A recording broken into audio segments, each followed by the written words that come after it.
Welcome to our channel. Today we how to authorize with Microsoft Azure to host responsive UI web apps, full guide step by step clearly. Begin by signing into the Azure portal at portal.azure.com. If you do not have an account, create one by following the on-screen instructions.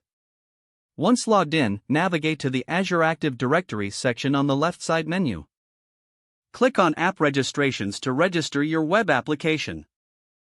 Select the New Registration button to create a new app registration.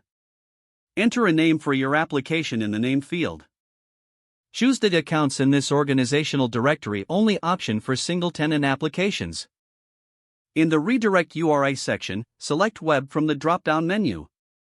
Enter the URL where users will be redirected after signing in. Click on the Register button to finalize the registration.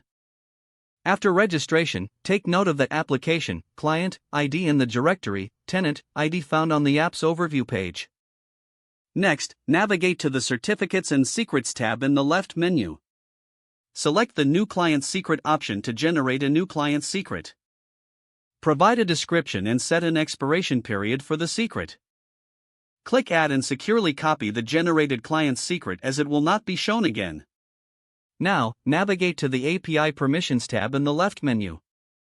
Select Add a permission to configure API permissions for your app. Choose Microsoft Graph as the API option. Select the type of permissions needed, either delegated or application. Add the necessary permissions based on the needs of your application. After granting permissions, ensure you click on the Grant Admin Consent button for those permissions. With permissions set, open the Azure Portal's Resource Groups section. Create a new resource group or select an existing one for your web application. Navigate to the App Services section and choose Create. Fill in the required details including the subscription, resource group, and app service name. Select the runtime stack suitable for your responsive UI web app. In the Hosting tab, choose the appropriate pricing plan based on your requirements. Configure any additional settings as needed before clicking Review plus Create.